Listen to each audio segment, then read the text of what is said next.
உலகலாம் அறிந்தோதற்கரியவன் நிலவுலாவிய நிர்மலிவேணியன் அழகில் ஜோதியன் அம்பலத்தே ஆடுவான் மலரு சிலம்படி வாழ்த்தி வணங்குவோம். எல்லாம் வல்ல அம்மையப்பனாக விளங்கக்கூடிய பர்வதவர்தினி அம்பாசமீத ராமநாத பெருமானுடைய திருவடிகளை வணங்கி உலகம் முழுவதும் வாழக்கூடிய கடவுள் அருள் டிவி நேயர்கள் அனைவருக்கும் உங்கள் தாம்பரம் ஸ்ரீ வாராகி ஈசனேசன் சுவாமியுடைய நல்லாசிகள், வாழ்த்துக்கள். ஜெய் வாராகி, ஜெய் ஜெய் வாராகி.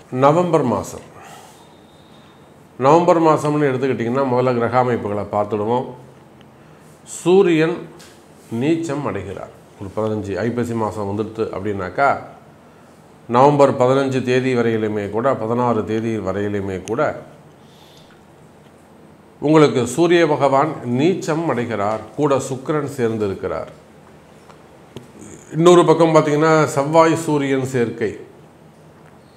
அப்போ இந்த செவ்வாய் சூரியன் சேர்க்கை அப்படிங்கிறது ஒரு அபரிமிதமான யோகம். செவ்வாய் ஒரு வேகம், ஒரு அதிகாரம், ஒரு பவர் எல்லாமே செவ்வாய்கிட்ட தான் இருக்குது. அதிரடியாக இறங்கி செய்கிறது, ஸ்பீடப் பண்ணுறது, ஜாபாக அந்த ஒர்க்கை வந்து ஸ்பீடப் பண்ணுறது, கால தாமதத்தை எல்லாம் தூக்கி கடாசுவார். சனிக்கும் செவ்வாய்க்கும் ஏன் ஆகாது? சனி மந்தம், செவ்வாய் வந்து ஸ்பீடு. அப்போ இந்த சனியால் வரக்கூடிய தடைகள், அப்புறம் கேதுவால் வரக்கூடிய தடைகள்லாம் இந்த செவ்வாய் சூரியன் சேரும்போது அவன் எதையும் வின் பண்ணக்கூடிய, எதையும் ஜெயிக்கக்கூடிய ஒரு ஆற்றல் அவனுக்கு கிடைச்சிரும். பொதுவாகவே ஒரு ஜாதகத்தில் செவ்வாய் சூரியன் சேர்க்கை இருந்தால் அவனுக்கு யாரும் பொண்ணு கொடுக்க மாட்டாங்க. ஏன்னா ஒரு முரடனாக இருப்பான். அப்படி இல்லாட்டி வந்து மன வாழ்க்கை அவனுக்கு பாதிக்கப்படும். நீங்கள் உடனே எடுத்துக்கோங்க, உங்கள் ஜாதகத்தில் செவ்வாய் சூரியனோ அல்லது சூரியன் சுக்கிரனோ இல்லை செவ்வாய் சுக்கிரனோ இருந்தால் அவங்களுக்கு மன வாழ்க்கை ஒரு 50% தான் இருக்கும். உங்கள் ஜாதகத்தை எடுத்து செக் பண்ணிவிட்டு நீங்கள் என்கிட்ட சொல்லுங்கள்.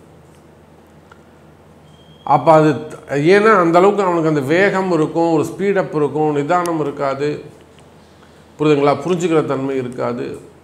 அப்போ அதை போல் இங்கே செவ்வாய் சூரியன் சேர்க்கிறது ஒரு அதிகாரமிக்க ஒரு பவரை உங்களுக்கு கொடுக்க போகுது. அப்போ எல்லாரும் ஒரு வேகம் கிடைக்கும். அதே சமயத்தில் இந்த நவம்பர் மாதம் 25ஆம் தேதி அல்லது 17ஆம் தேதி, 17ஆம் தேதிங்கிறது உங்களுக்கு வாக்கியப்படியும் 25ஆம் தேதி திருக்கணிதப்படியும் சனி பகவான் வக்ர நிவர்த்தி அடைகிறார். அப்போ இந்த நவம்பர் மாதத்தை பொறுத்தவரையிலும் சூப்பரான மாதம்.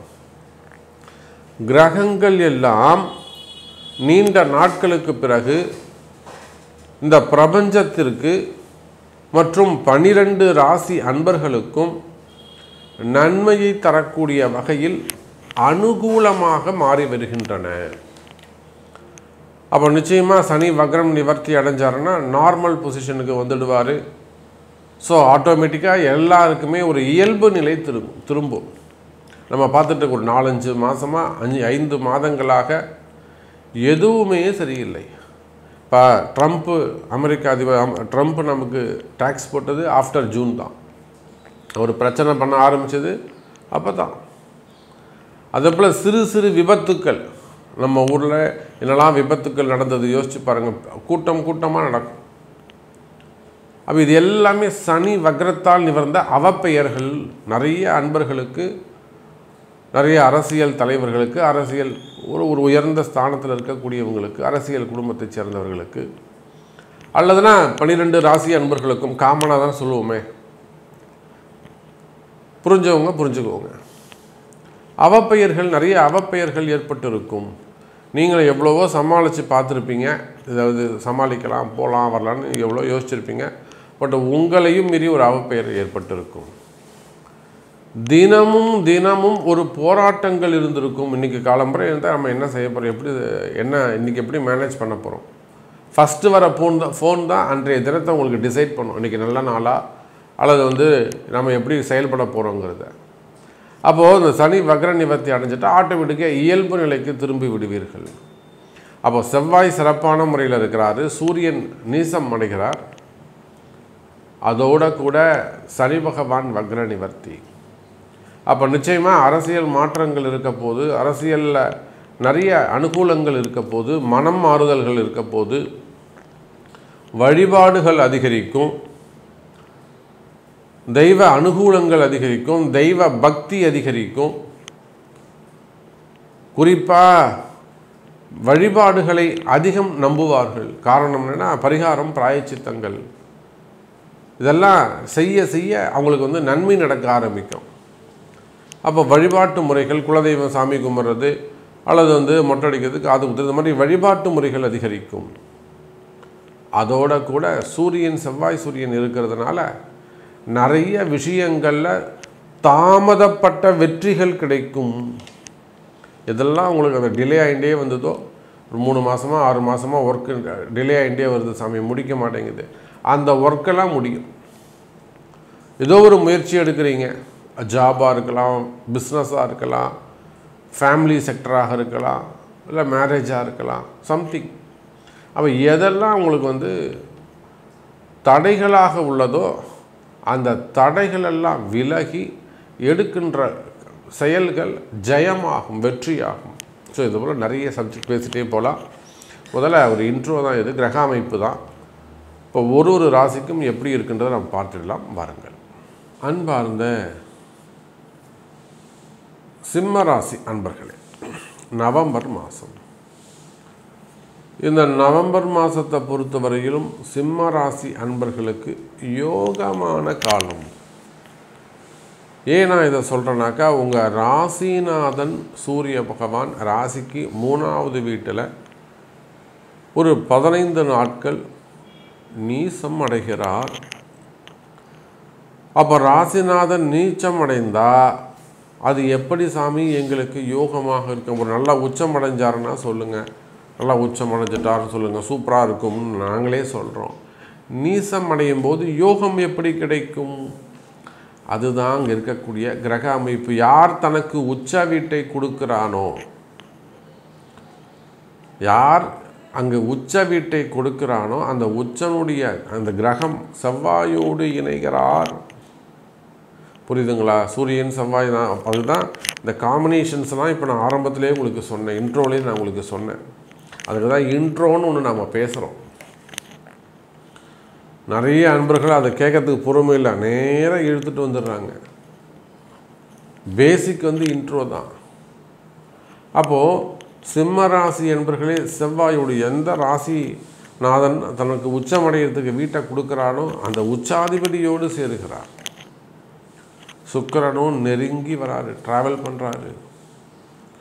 அதோடு மட்டுமல்ல, சனி பகவான் நிவர்த்தி அடைகிறார். அஷ்டம சனி அந்த அந்த வக்ரத்தில் இருக்கிறதால தான் உங்களுக்கு இவ்வளோ நாள் பாடப்படுத்தி எடுத்து போச்சு.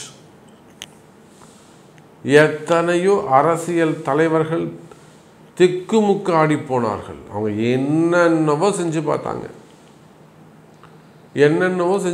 சார் அரசியல் தலைவர்கள். அவங்க எடுத்த முயற்சிகள் எல்லாம் தோல்வி, ஒன்று கூட ஜெயிக்கலை. நான் தான் பெருசு, நாம் தான் பெரிய ஆள் அப்படின்னு நினச்சி அவங்க எடுத்த எல்லா முயற்சிகளும் தோல்வியுற்றன. காரணம் அந்த சனி பகவான் வக்ரம். 8ல் இருக்கக்கூடிய சனி வக்ரம் அடைந்தார். அஷ்டம சனி ஏங்க சொல்கிறாங்க? 6, 8ஆக அமைகிறார். 6, 8ஆக அமைந்த போதிலும் நிச்சயமாக ராசிக்கு 2வது வீட்டையும் ராசிக்கு 5வது வீட்டையும் அந்த சனி பார்த்துருவார்.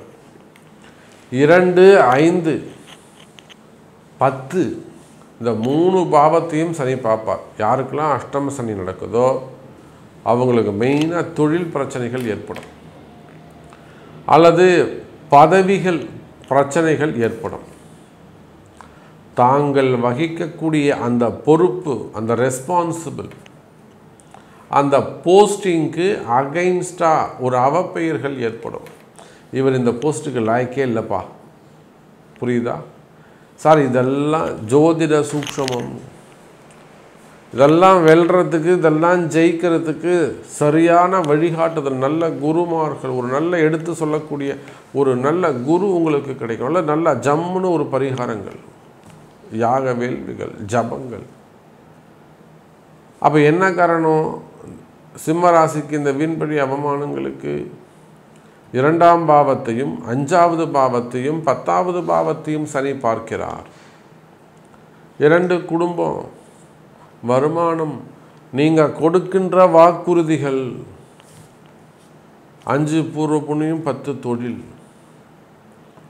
அப்போ இந்த 2, 5, 10ங்கிற பாவங்களை சனி பகவான் பார்க்கின்ற காரணத்தினால்தான் அஷ்டம சனி ரொம்ப அதிகமாக வேலை செய்யுதுன்னு சொல்கிறோம். அப்போ இது போல் டீப்பாக நீங்கள் அனலைஸ் பண்ணால் தான் அதற்கான ரெமிடிஸை நீங்கள் எடுக்க முடியும். அப்போ பாருங்கள், சிம்ம ராசி அன்பர்களே, இந்த நவம்பர் மாதம் இந்த ஏனைய 3 பாவங்கள் சனி பகவானால் டிஸ்டர்ப் ஆனாலுமே கூட தொடர்ந்து சிம்ம ராசிக்கு ஒரு அவப்பெயர் ஏற்படுது. கட்டின மனைவியை கூட உங்களை திட்டலாங்க, சும்மா என் முன்னாடி திட்டிகிட்டே இருக்கா சார், டார்ச்சர் பண்ணுறாங்க, ஏதாவது பேசிக்கிட்டே இருக்காங்க, அவப்பெயர் ஏற்படுது. கணவனோ மனைவியோ குறை சொல்லிக்கிட்டே இருக்காங்க. அல்லது நீங்கள் பொது வாழ்க்கையில் ஈடுபட்டிருக்கீங்க, மக்களிடத்தில் ஒரு அவப்பெயர் ஏற்படுது. ஒரு கமிட்டி மெம்பர்ஸாக இருக்கீங்க, அங்கே இருக்கக்கூடிய மெம்பர்ஸ்குள்ளே வரக்கூடிய கலகங்கள், ஒரு அவப்பெயர் ஏற்படுவது, ஒரு தலைகுனிவு ஏற்படுவது. அது வேலை செய்கிற இடமா இருக்கலாம், ஒர்க் பண்ணுற இடங்களாக இருக்கலாம், தொழில் செய்யக்கூடிய இடங்களாக இருக்கலாம், சோஷியல் சென்டராக இருக்கலாம், சமூக வலைதளங்களாக இருக்கலாம். அப்போ நாம தான் ராஜா அப்படின்னு நினச்சிட்டு நீங்கள் எடுக்கக்கூடிய விஷயங்கள் தடைப்படுது அப்படின்னா நீங்கள் யோசிக்கணும், சாமி சொல்கிறது கரெக்டாக இருக்க, இதுவரையில் யாரும் இப்படி எங்களுக்கு உண்மையை சொன்னதே கிடையாதுங்க சாமி, இந்த மாதிரி இந்த ஆங்கிளில் சொன்னதே கிடையாது. நிச்சயமாக நீங்கள் ஏற்றுக்கிற மாதிரி, ஆமாம் சாமி இப்படி தான் இருக்குதுன்னு அக்செப்ட் பண்ணிக்கிற மாதிரி நீங்கள் கரெக்டாக சொல்கிறீங்க சாமி. அப்போ சிம்ம ராசி என்பர்களே, அது போல் மன கஷ்டங்கள், தேவையில்லாமல் திடீர்னு ஏற்படக்கூடிய தலைகுனிவுகள், சிக்கல்கள், அல்லது எதிரிகளால் வரக்கூடிய தொந்தரவுகள்,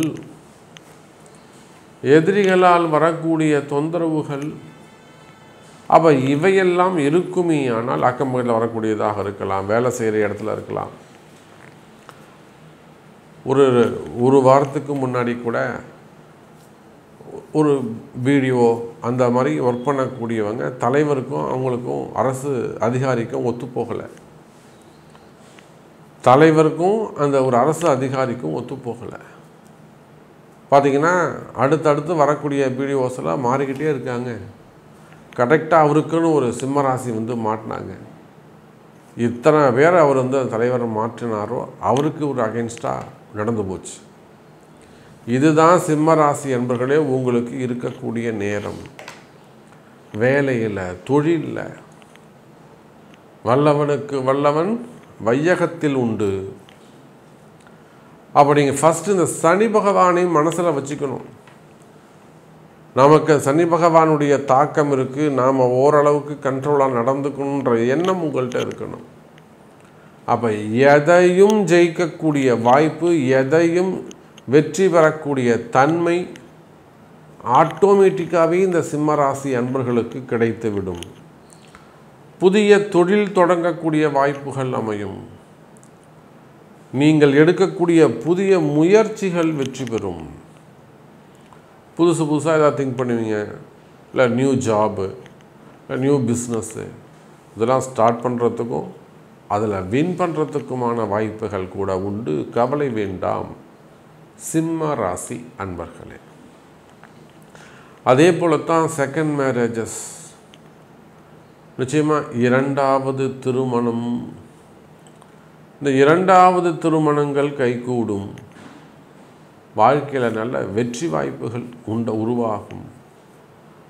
நின்று போன திருமணம், தடைப்பட்ட திருமணம், தள்ளிப்போன திருமணங்கள், அப்போ இரண்டாவது திருமணங்கள் நடப்பதற்கான கால நேரம் கைகூடுகிறது. முயற்சி எடுங்கள். உலகம் முழுவதும் வாழக்கூடிய அன்பு பக்தர்களே, நாம் தொடர்ந்து நம்மளுடைய பதிவுகள் எல்லாம் பார்த்துட்டு வரீங்க. நிறைய சப்போர்ட்ஸ் கிடைக்குது, ரொம்ப சந்தோஷம். அதே போல் நிறைய அன்பர்கள் வெளி மாநிலங்கள், வெளியூர்களில் இருந்து கூட நிறைய இன்வைட்ஸ், பூஜைகளுக்காக, ஹோமங்களுக்காக, பரிகார யாகங்களுக்காக, ஷாப் ஓப்பனிங், கம்பெனி பூஜைகள் நிறைய சப்போர்ட் பண்ணிட்டு வரீங்க, ரொம்ப சந்தோஷம். அதே போல் உங்கள் வீட்டில் நடைபெறக்கூடிய எல்லா விதமான திருமண வைபவங்கள், கிரகப்பிரவேசமாகட்டும் அல்லது நிச்சயதார்த்தங்கள், மெயினாக மேரேஜஸ், திருமணங்கள்லாம் அழகாக ஒவ்வொன்றுத்துக்கும் அர்த்தம் சொல்லி ஒரு மைக்க வச்சு தமிழ் முறையிலே கூட அழகாக எல்லாத்துக்கும் விளக்கங்கள் கொடுத்து அற்புதமான முறையில் கைராசியான முறையில் திருமணங்கள், எல்லா விதமான யாக பூஜைகள், பரிகாரங்கள், ஆலய வழிபாடுகள் இவை அனைத்தும் உங்களுக்கு கைராசியான முறையில் செய்து வைக்கப்படும். அதே போல் மெயினாக இடதோஷங்கள், வாஸ்து பிரச்சனைகள் இவைகளும் இருக்குமே. ஆனால் ஃபஸ்ட்டே ஒரு கன்சல்டிங் வச்சுக்கிறது, வாஸ்து பூஜை, பூமி பூஜை, அன்றைக்கெல்லாம் கொடுமுடி வரையிலுமே கூட ஒரு அன்பரிச்சை நம்மளை இங்கேருந்து வரவழைச்சி அன்பு தெய்வம் நீங்கள் தான் சாமி வந்து பூஜை போடணும் அப்படின்னு சொல்லி இன்வைட் பண்ணி இங்கேருந்து கொடுமுடி வரலும் போயிட்டு வந்தோம். ஸோ இந்த மாதிரி வாஸ்து பூஜைகள் உங்களோட இல்லங்களில் சரியான முறையில் ஆரம்பிக்கக்கூடிய ஒரு நிகழ்ச்சி சுபத்துவமாக கைராசியான முறையில் உங்களுக்கு அனைத்தும் வாராகியின் ஆசியோடு செய்து தரப்படும். தொடர்பு கொள்ளுங்கள். நன்றி. நமச்சிவாய். கடவுள் அருள் டிவியை பார்த்தமைக்க நன்றிகள். மேலும் இது போன்ற தகவல்களை தெரிந்து கொள்ள கடவுள் அருள் டிவியை சப்ஸ்கிரைப் செய்யுங்கள். மறக்காமல் பெல் ஐக்கானை கிளிக் செய்யுங்கள்.